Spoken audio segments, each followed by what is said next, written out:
Bien, buenas tardes a todos. Le damos la bienvenida a esta segunda instancia en la tarde. Con algunos problemitas vamos a dar inicio a como estaba en el programa. La mesa que hoy nos convoca a mí en particular, mi nombre es Josefina La Rosa, soy licenciada en enfermería del área de medicina intensiva, y el compañero que me acompaña es Carlos Pereira, también licenciado en enfermería y especialista en cuidados intensivos. En esta oportunidad vamos a hablar sobre hemodinamia en el paciente crítico, y para ello vamos a contar con la compañera que viene desde Chile a darnos una instancia sobre el monitoreo hemodinámico y predictores dinámicos. Ella es María Idalia Sepúlveda, staff, está formada en lo académico como licenciada en enfermería, especialista en cuidados intensivos, magíster prácticas avanzadas, y está cursando su doctorado en ciencias de la salud. Por un tema de sincronización de actividades de la colega, vamos a pasar su presentación grabada, pero ella va a estar atenta para responder a las preguntas que surjan luego de su presentación. Los dejamos con la presentación de la colega.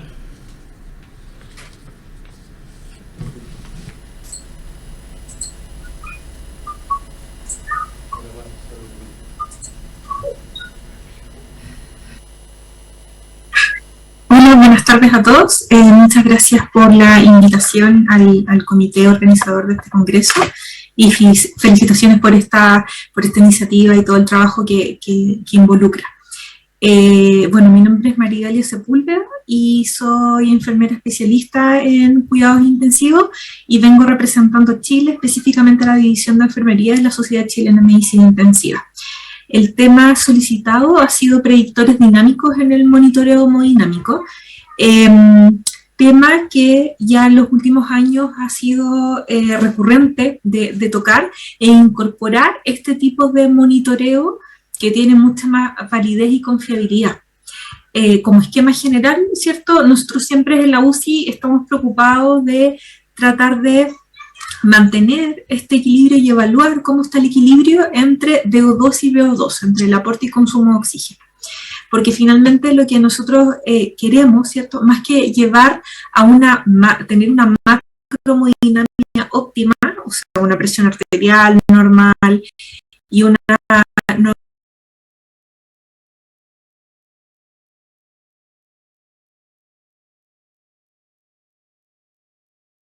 la oxigenación tisular. Y para ello tenemos distintos marcadores como la saturación venosa, el clínico lactato, el delta CO2, el score de Mottrin, higiene capilar, la temperatura distal, entre otros.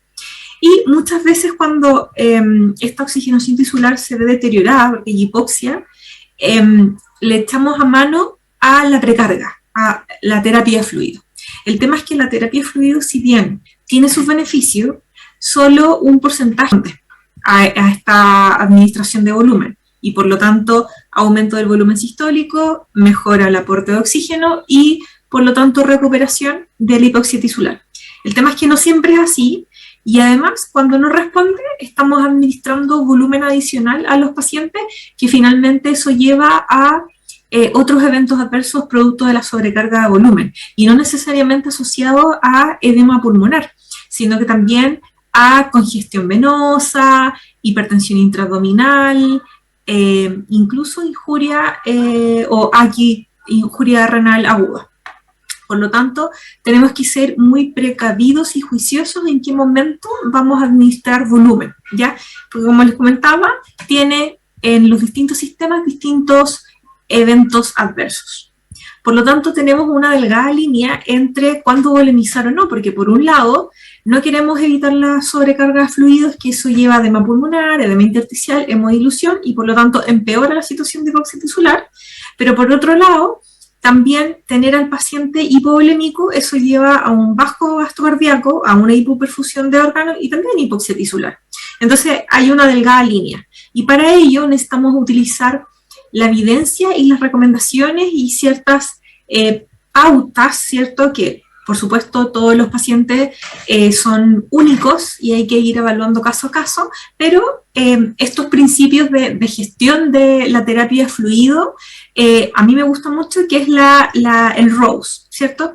Que es una mnemotecnia donde la primera es la R de resucitación, que es el primer hit en una situación de shock séptico. Y este finalmente es un momento en que hay una vasodilatación y esta vasodilatación requiere inmediatamente volumen para salir de esta situación de shock. Entonces hay una terapia de fluidos precoz e intensa y por lo tanto ahí vamos a tener balances hídricos positivos.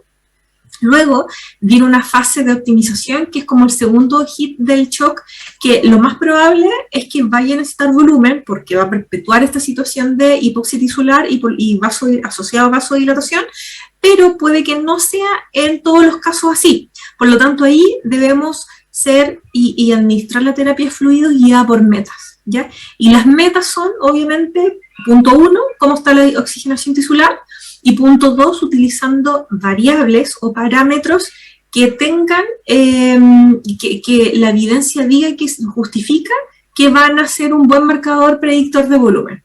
¿Cómo son los predictores dinámicos? ¿Ya?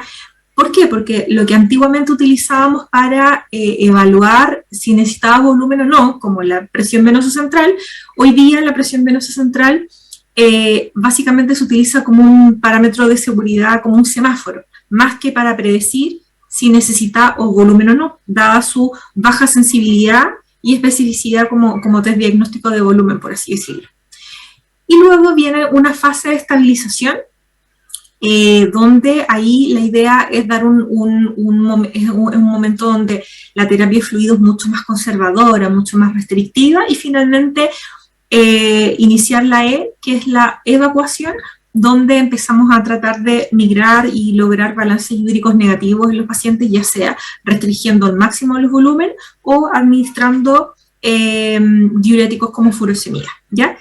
Entonces, habíamos mencionado que la parte de la precarga es una de las maneras de optimizar la precarga, es una de las primeras como caballitos de guerra para mejorar la oxigenación tisular, pero tenemos que decidir sabiamente cuándo no volemizar.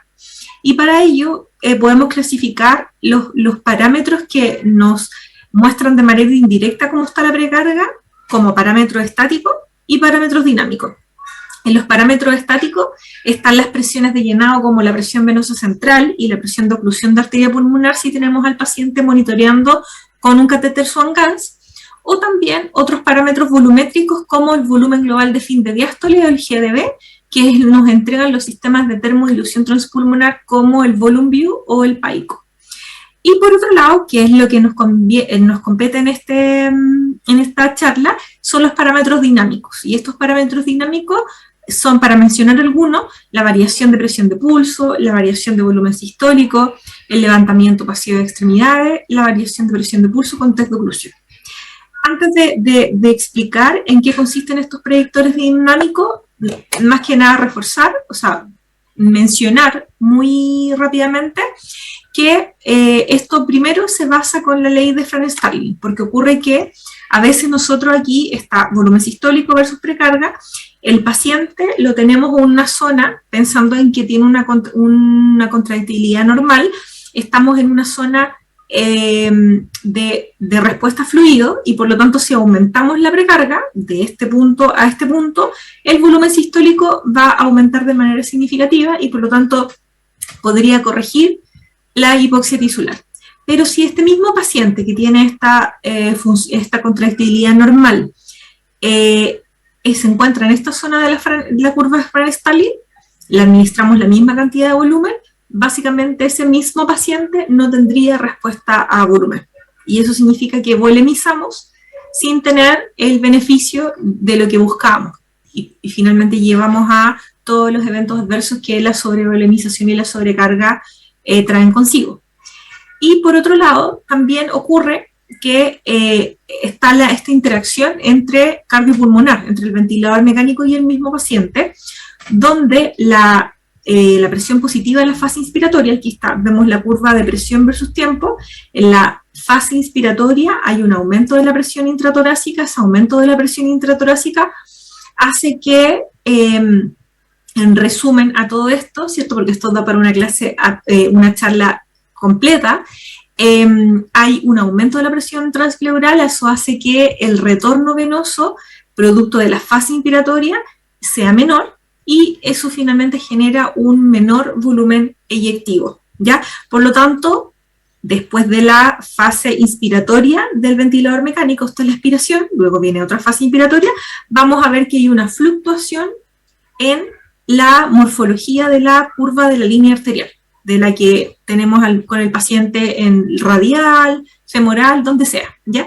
Entonces, aquí vemos que la fase inspiratoria produce este descenso de el tamaño, por un lado, de la presión de pulso. Recuerden que la presión de pulso es sístole menos diástole, entonces tenemos una presión de pulso más pequeña que esta, y además podemos identificar que el área bajo la curva de este latido, que es más alto, que es una presión de pulso más alto, es mayor que el área bajo la curva de este, que es más pequeño. Esa área bajo la curva de cada latido vendría a ser el volumen sistólico, por lo tanto tenemos dos variables. Por un lado tenemos una presión de pulso mínima y una presión de pulso máxima que podemos comparar, y de ahí nace la variación de presión de pulso. Y por otro lado tenemos dos volúmenes sistólicos, un volumen sistólico máximo y un volumen sistólico mínimo, y si los comparamos tenemos una variación del volumen sistólico. Aquí verán cómo después de la inspiración hay un tiempo de transmisión transpleural que es más o menos de 3 latidos. Entonces por eso la fase inspiratoria después de 3 latidos produce esta caída de presión de pulso o de volumen sistólico, ¿ya? Entonces, básicamente, lo que tenemos entonces es una presión de pulso máxima y una presión de pulso mínima, más bajita, y un área bajo la curva, volumen sistólico máximo y mínimo. Entonces, lo que uno hace es que compara las diferencias. En la variación de presión de pulso está la presión de pulso máxima menos mínima, partido por el promedio de ambas por 100, y en la variación de volumen sistólico es el volumen sistólico máximo menos el volumen sistólico mínimo, partido por el promedio por 100. ¿Y qué dicen esto? Básicamente dicen que si la variación de presión de pulso de volumen sistólico varía mucho, más del 12%, entonces ese paciente está en una zona de Franz-Starling donde fluctúa mucho y por lo tanto lo más probable es que vaya a responder a volumen. Entonces, si nos encontramos con un paciente que está mal perfundido distal, con saturas venosas bajas, y nosotros, está taquicárdico, y nosotros queremos evaluar si necesita o no volumen, y si le queremos pasar volumen, efectivamente va a haber respuesta. Lo encontramos con una variación de presión de pulso, una variación de volumen sistólico elevado sobre 10, entonces te dice que lo más probable es que vaya a responder a volumen porque está en una zona de Franz-Starling donde lo más probable es que lo vaya a hacer, ¿ya? Y acá, o sea, básicamente, lo que necesitamos para la variación de presión de pulso es un monitor. En cambio, para la variación de volumen sistólico, un monitor de cabecera, perdón, y para la variación de volumen sistólico, que necesitaba ahí un device o un monitor que calcule el área bajo la curva de este latido y de este latido, necesitamos un equipo diferente a un simple monitor de cabecera, ¿ya? Y para ello, lo vamos a ver más adelante, podemos utilizar sistemas como análisis de contorno de pulso, por ejemplo, que lo vamos a ver a continuación. Entonces, acá podemos ver, por ejemplo, que, cuál es la sensibilidad y especificidad de estos distintos tests que predicen precarga. Esta es la curva de Rock, donde buscamos que un mejor test diagnóstico entre mejores está más cercano, ¿cierto?, a esta curva, más a la izquierda y más arriba.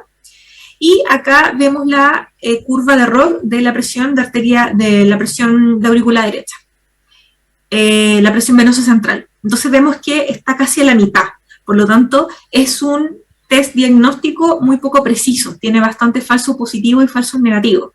En cambio aquí vemos cómo está muy cercano a la izquierda y arriba la curva de Rock del delta PP, o variación de presión de pulso, donde muestra que es un buen test que tiene buena sensibilidad y buena especificidad.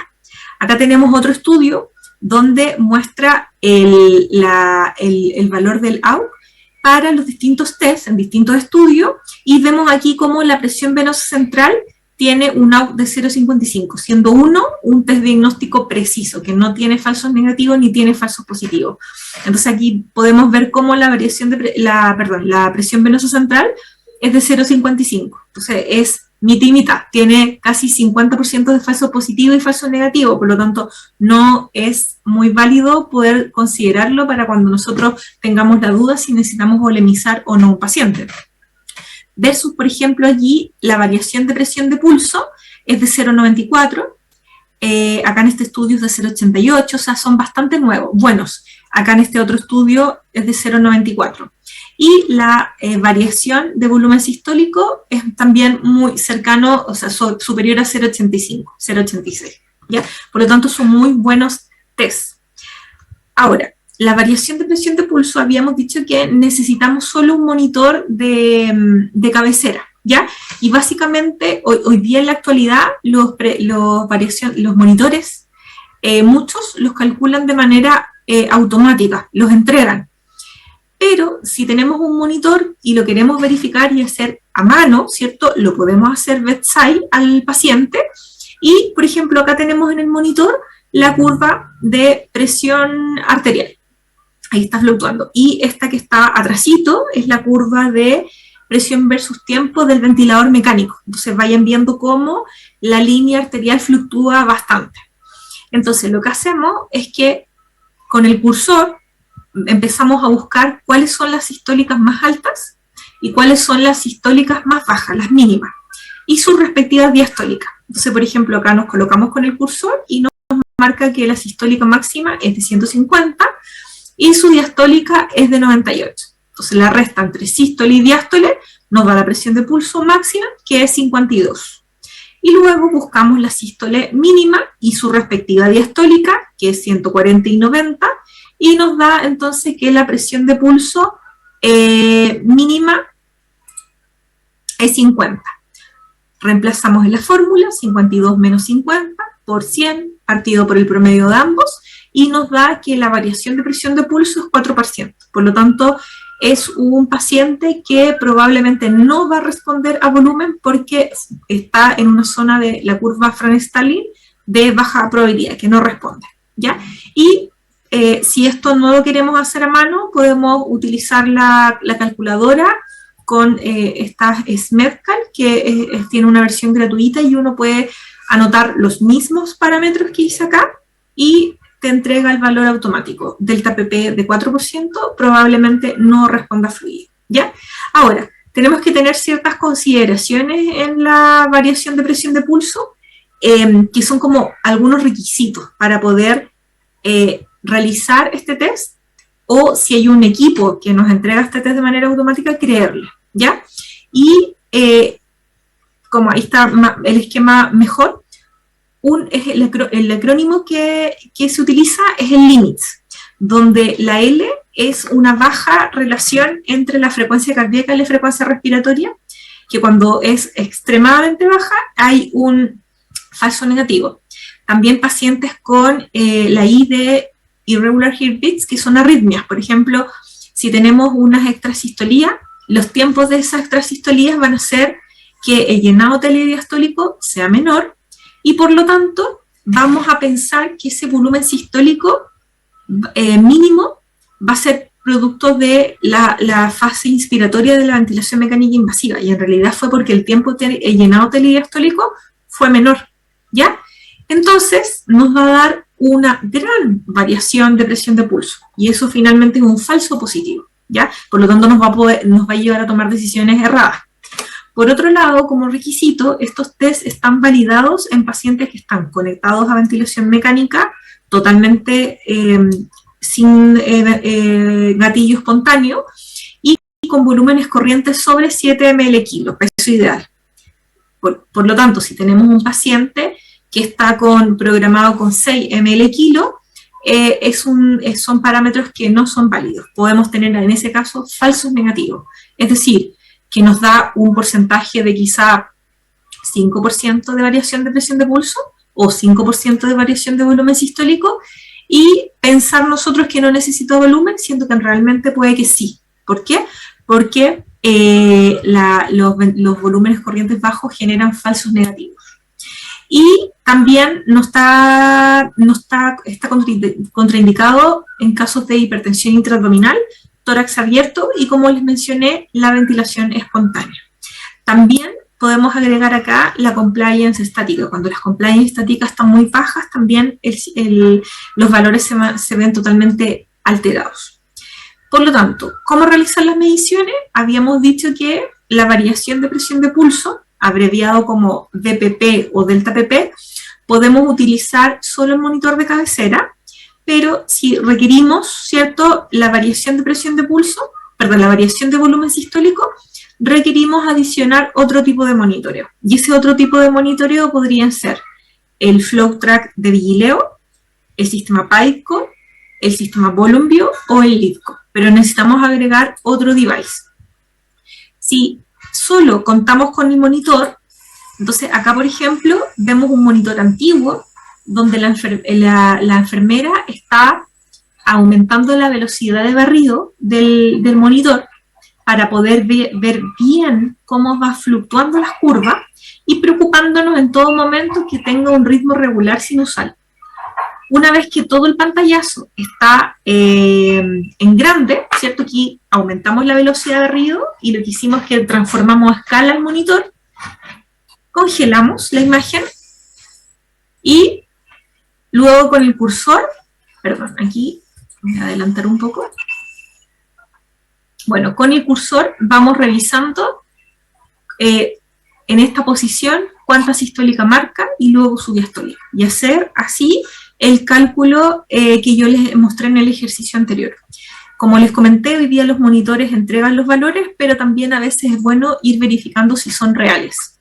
Y también tener en consideración si son válidos o no, porque si tenemos un limits, una contraindicación, no podemos creerle a los valores que nos entrega. Entonces aquí vemos el video de cómo va la enfermera mirando y colocando con el cursor y buscando las sístoles máximas, la sístole mínima y sus respectivas diastólicas. Y acá abajito aparece el valor del cursor, para que uno vaya anotando los valores. Ahora, como esquema macro para ir ordenando las ideas, ¿cierto? Monet publicó en el 2016 como este algoritmo que es bastante amigable y pregunta, o sea, tenemos una situación en la que hay un desequilibrio entre aporte y consumo y por lo tanto una situación de shock.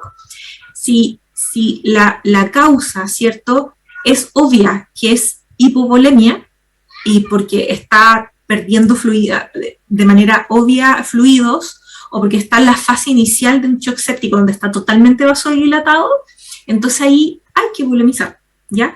Pero si no estamos en esos dos escenarios, entonces es importante poder evaluar cómo están los parámetros de fluid responsive, que son estos parámetros dinámicos de precarga. Y para ello, aquí ellos se preguntan, ¿el paciente está ventilando espontáneo? ¿Tiene arritmia? ¿Es un paciente distresado con compliance estáticas disminuida? ¿O el volumen corriente está muy bajo? Entonces ahí, si la respuesta es no, yo puedo utilizar, como les mencioné, la variación de presión de pulso y la variación de volumen sistólico. Pero si la respuesta es sí, entonces tengo que utilizar otros parámetros, porque eso no me sirve, porque no son válidos, ¿ya? Y aquí recuerden agregarle las otras revisiones de los límites, ya aquí solo ellos pusieron estos tres. Entonces, ¿qué ocurre finalmente si no puedo? La respuesta a una de estas preguntas es sí. Lamentablemente no podemos utilizar la variación de volumen sistólico y la variación de presión de pulso, entonces podemos utilizar esta otra que es transversal, que podemos usarla siempre, que es levantamiento pasivo de extremidades, o sea, siempre entre comillas, porque ahí les voy a mostrar. Entonces acá tenemos la variación de presión de pulso, perdón, el levantamiento pasivo de extremidades. Y este levantamiento pasivo de extremidades básicamente es una como una autovolemización de 250 ml de volumen, donde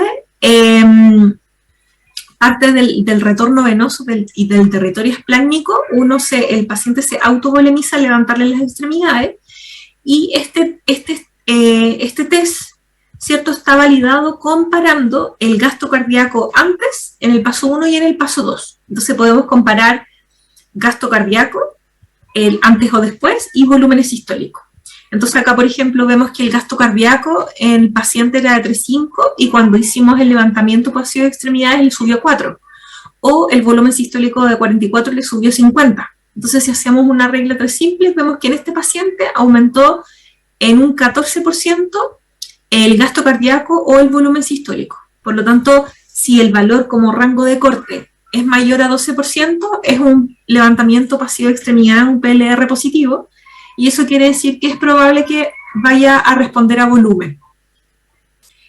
Como recordatorio, Monet también volvió, después de haber publicado sobre este estudio y la validez, etc., volvieron a publicar un estudio de cuál es la manera correcta de poder aplicarlo, porque en la práctica diaria ocurría que uno le hacía el levantamiento pasivo de extremidades a los pacientes y verificaba la frecuencia cardíaca, si mejoraba la presión arterial, y en realidad lo que busca este test es mejorar el gasto cardíaco, el volumen sistólico, no mejorar que disminuya la frecuencia cardíaca si está taquicárdico o mejorar la presión arterial.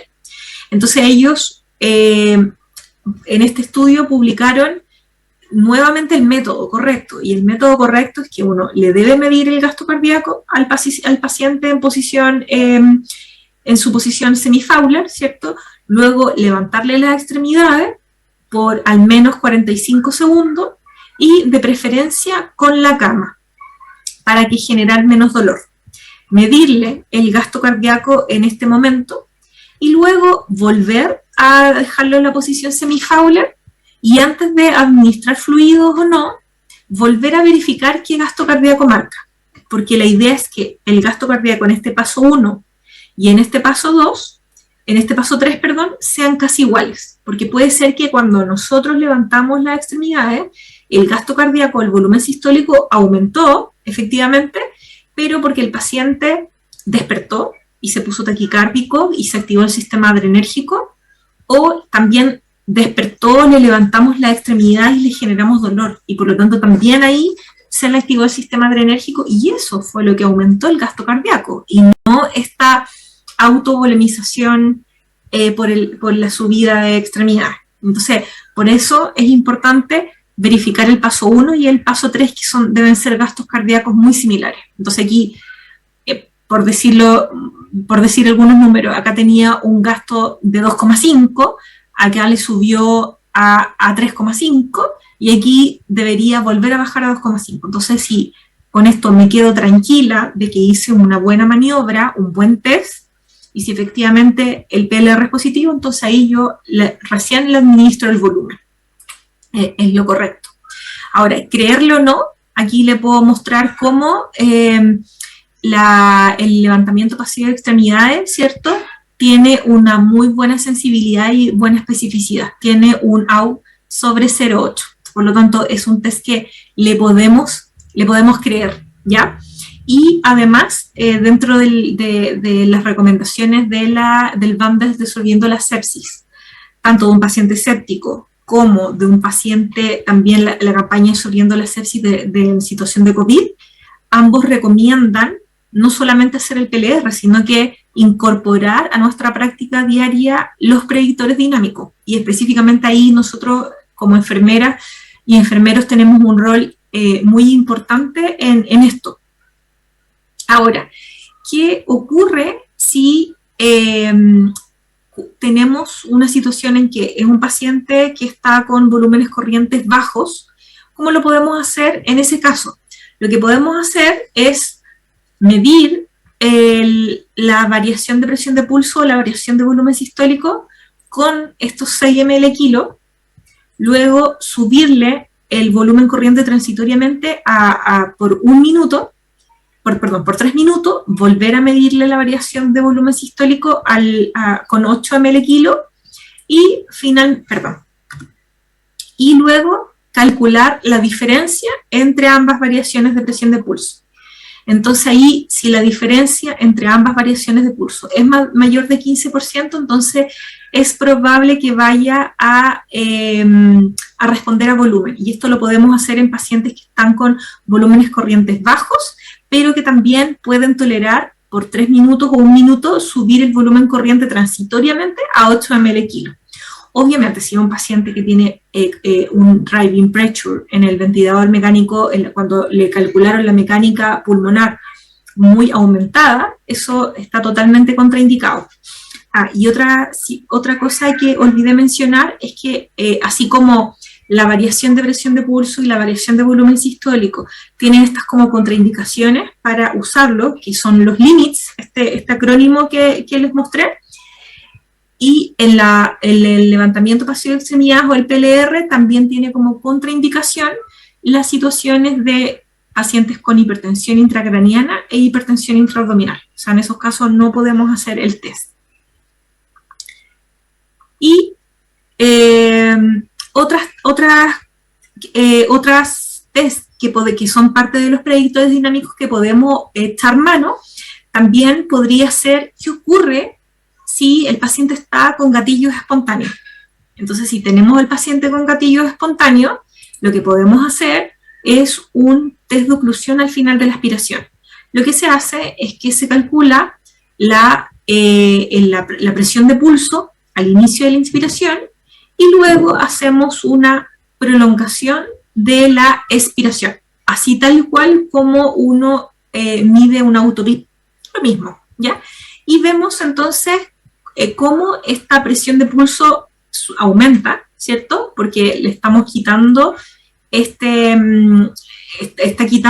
está recuperando este efecto del aumento de la presión transpleural por la fase inspiratoria del ventilador mecánico, y entonces calculamos la presión de pulso al final de esta prolongación de la aspiración. Y la idea es hacer una prolongación de 15 segundos al menos y poder calcular las diferencias entre las distintas presiones de pulso, y si este es mayor a 14%, por lo tanto es un paciente que probablemente vaya a responder a fluidos. Entonces también es parte de un predictor, como predictor de volumen. Ahora, si nosotros queremos hacer un levantamiento pasivo de extremidades, como acotación, tendríamos o necesitaríamos un monitoreo de gasto cardíaco, ya sea un monitoreo de gasto cardíaco por Swan, o por PAICO, o por Volumbio, o también ECO. Pero este es un estudio bastante interesante que muestra cómo comparar el levantamiento pasivo de extremidades versus el hiene capilar. Entonces, uno podría evaluar pre-PLR, el paso 1 y paso 2, y en vez de compararlo contra gasto cardíaco y volumen sistólico, uno podría incluso compararlos con hiene capilar, y este estudio muestra resultados bastante interesantes, que comparándolo con un parámetro clínico, y que podemos hacer nosotros de manera de SAI sin requerir otro monitor, tiene una muy buena sensibilidad y especificidad. Es bastante interesante. Entonces, como resumen, acá tenemos los distintos test predictores dinámicos con su mecanismo. Por ejemplo, hacer desafíos de fluido, ya sea de cargas de volúmenes de 250 o de 100, de 250 en 5 minutos, o hacer 100 en 1 minuto, también podrían ser predictores, y hacerlo, está bien utilizarlo, pero el tema es hacerlo siempre contra una evaluación. ¿Cómo mejora el hiene capilar antes y después? ¿Cómo está la frialdad listal antes y después? ¿Mejoró la sutura venosa antes y después? No solo pasar volumen y guiarse quizás si mejora la presión arterial, eso no es lo correcto. El tema es que si pasamos fluido y no repunta, básicamente pasamos fluido sin haber logrado beneficio, ¿ya? Por lo tanto, por eso están estas otras alternativas, como la variación de presión de pulso, la variación de volumen sistólico.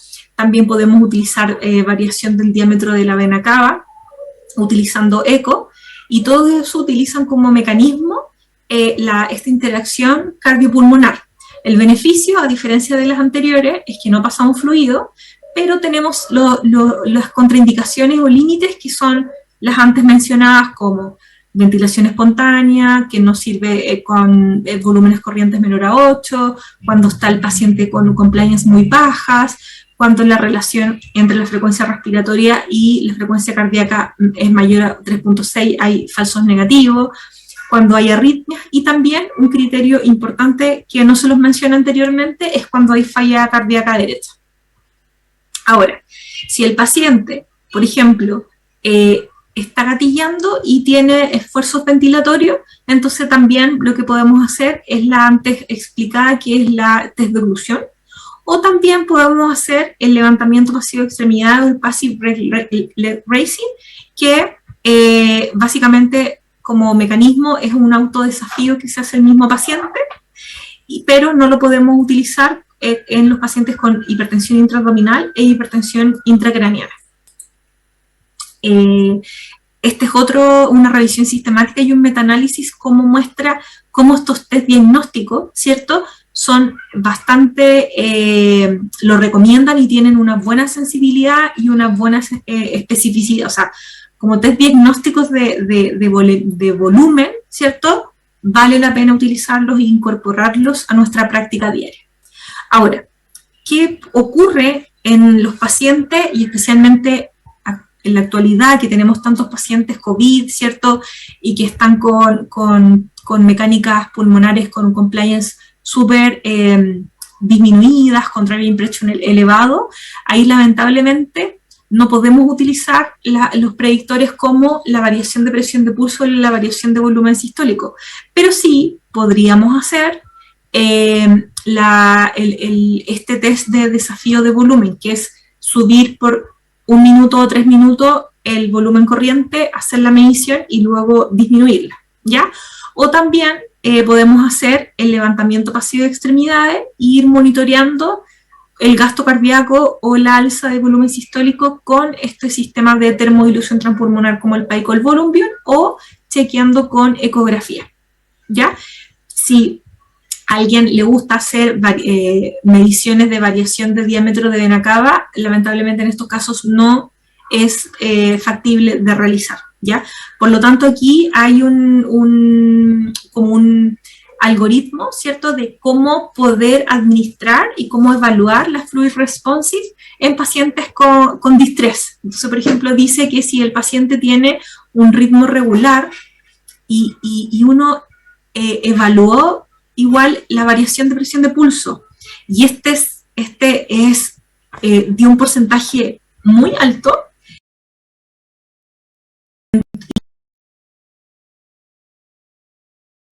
entonces ahí quizás vale la pena evaluar, ¿cierto?, o sea, administrar fluido.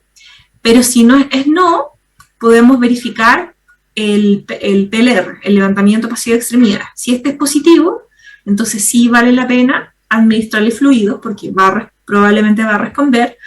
Pero si es no, y también hay un aumento de la hipertensión intraabdominal, entonces ahí no vamos a poder utilizarlo como predictor dinámico. Si acá arriba nos encontramos con un paciente que además tiene arritmias, nos preguntamos cómo está el diámetro de vena cava y vamos a ir chequeando. Si este sí es como muy evidente, entonces le podemos pasar fluido. Si es no, verificamos si tiene falla cardíaca derecha, y si es no, podemos hacer un PLR y volver al mismo flujograma.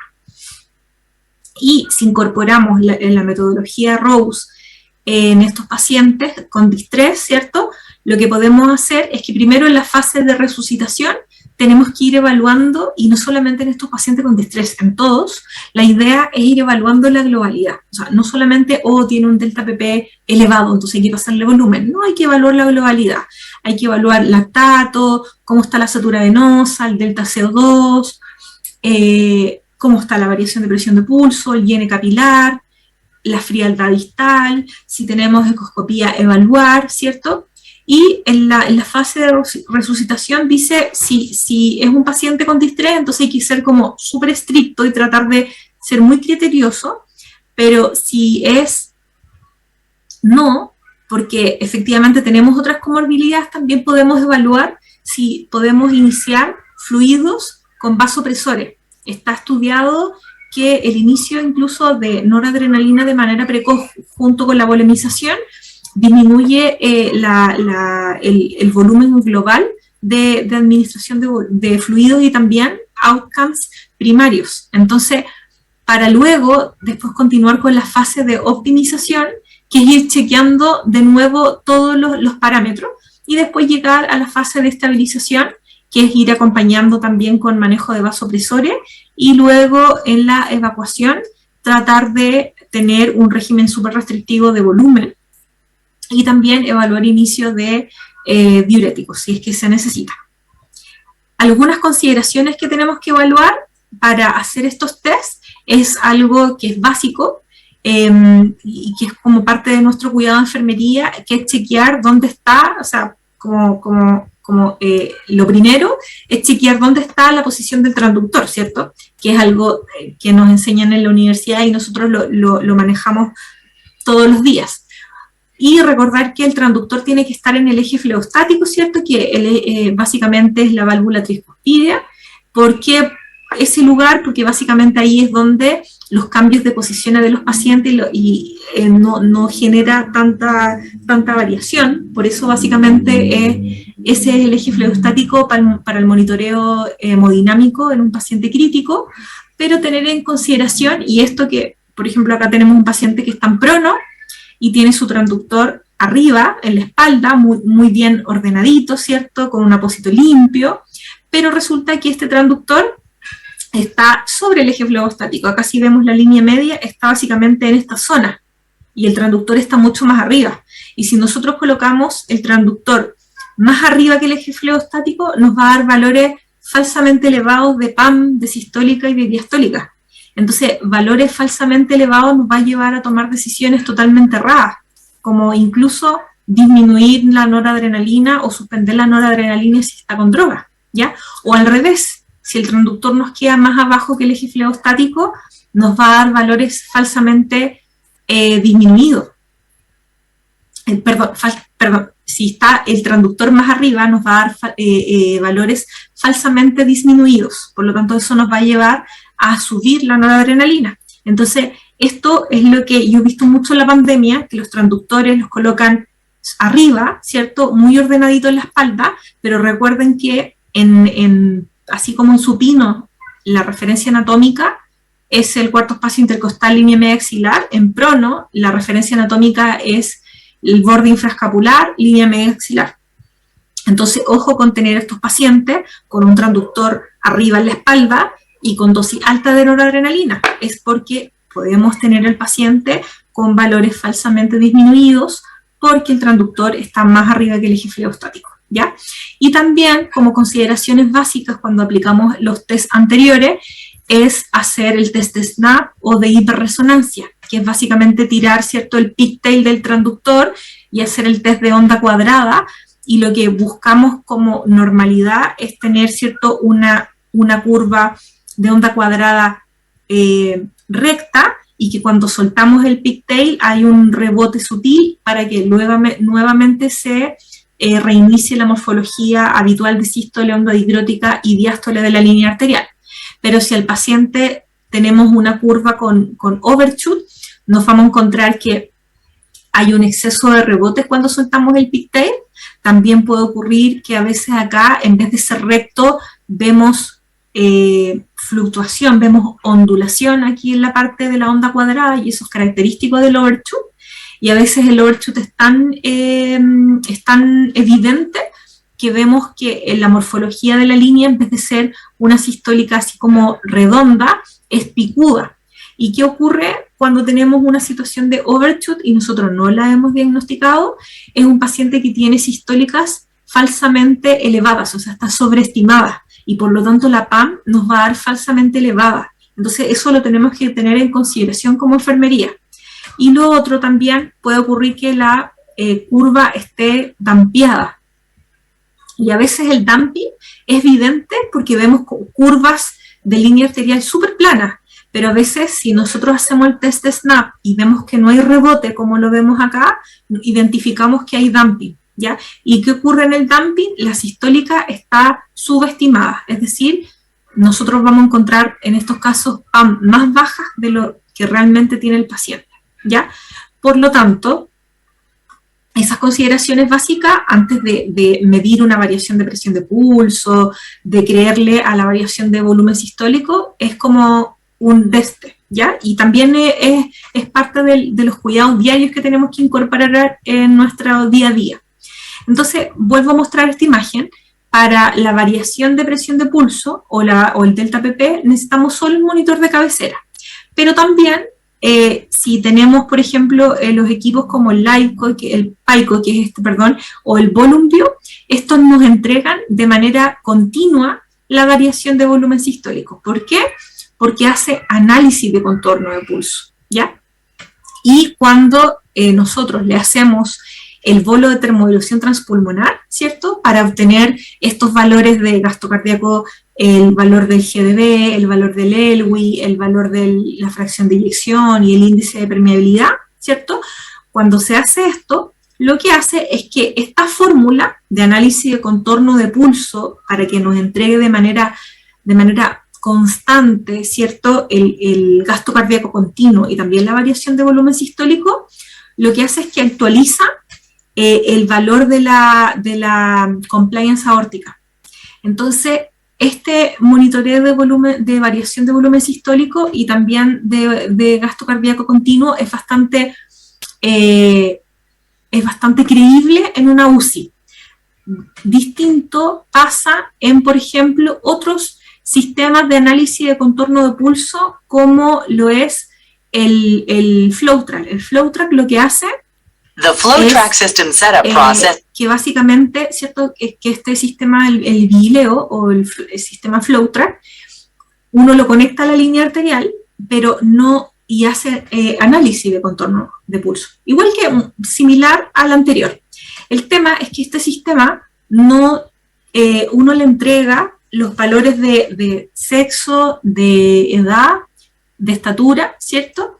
Y lo que hace es que calcula más o menos la compliance aórtica según sexo y edad. Pero resulta que en una UCI los valores de compliance van alterando. Si el paciente se vasodilató, la compliance cambia. Si le administramos vasopresores, la compliance cambia. Entonces, esa parte de la ecuación no lo tiene. Y por lo tanto, este sistema de monitoreo de gasto cardíaco y de variación de volumen sistólico es mucho mejor utilizarlo en un contexto de intraoperatorio, donde no hay tantos cambios rápidos de compliance aórtica, ¿ya? Por lo tanto, si queremos tomar la decisión de invadir a un paciente UCI o escalar un poco más en el monitoreo, la idea es mejor utilizar este otro sistema de monitoreo como el catéter Swan-Ganz o la termodilución transpulmonar con PICO o con Volumbio, porque hay que tener en consideración esto. Ahora, si tenemos un paciente que está con monitoreo de Vigileo y es, por ejemplo, un neurocrítico, ¿cierto?, que se ha mantenido estable, no hay cambio, no está en una situación de neurocirs, por ejemplo, quizás le podemos creer más a este gasto cardíaco y variación de volumen sistólico porque es probable que no tenga tantos cambios de la compliance aórtica. Pero si ese paciente empieza a iniciar un cuadro de SIRS, un shock séptico, ahí los parámetros que nos entregue este sistema de monitoreo tenemos que tener ojo y precaución. Ahora, recordar básicamente que una vez que tomamos la decisión, no me voy a explayar en esto, pero una vez que tomamos la decisión de si hay que volemizarlo, también tenemos que tomar una decisión sabia de con qué volemizarlo, ¿ya? Porque recuerden que vamos a administrar cristaloide o coloide, dentro de los cristaloides, qué tipo de cristaloides vamos a utilizar, porque hay que considerar que los distintos tipos de cristaloides tienen cierta cantidad de pH, tienen distintos pH, tienen tantas cantidades, X cantidad de cloro, etcétera, etcétera. Entonces, básicamente eso hay que también tenerlo en consideración, así como sabiamente decidimos cuándo volemizar o no, también sabiamente tenemos que decidir con qué le vamos a ir pasando estas cargas de volumen, ¿ya? Y como conclusión, siempre es importante conocer como preliminarmente los monitores, qué monitores tengo, cómo se utilizan, este monitor cómo le puedo calcular la variación de presión de pulso, si es automático, perfecto, pero cómo lo puedo hacer yo manual para verificar y que realmente lo está calculando bien, porque a veces se equivocan, ver la confiabilidad de la presión arterial invasiva, dónde está la posición del transductor, cómo me resultó el diagnóstico que yo le hice a mi línea arterial con el test SNAP, ¿cierto? Y también las condiciones del paciente. Siempre integrar los parámetros en la toma de decisiones. Es un todo, presión arterial, frecuencia cardíaca, llene capilar, frialdad distal, la sutura venosa, el láctico, el delta PP, el PLR. No son decisiones únicas. Y no olvidar qué queremos. Queremos finalmente mejorar la presión arterial y la frecuencia cardíaca o ir mejorando este equilibrio entre DO2 y VO2. Muchas gracias.